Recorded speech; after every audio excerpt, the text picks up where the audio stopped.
Is your garbage disposal not grinding? First, make sure the garbage disposal is plugged in. Some garbage disposals are hardwired. These will not have a plug. Then check the GFI breaker to ensure it is not tripped. This should be located in the kitchen or a nearby bathroom. Then, you should check the circuit breaker box or fuse box.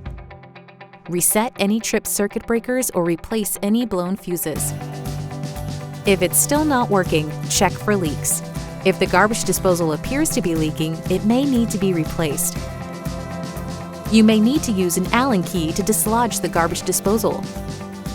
Just insert the Allen key into designated spot and turn backwards. Turn until key can go in a full circle in both directions. Then turn on garbage disposal and use as normal. Quick tip: never pour grease or oil down the drain. It will cause clogs and blockages in pipes. If this didn't help, Can Do can. Book a Can Do Pro at CanDoHome.com today.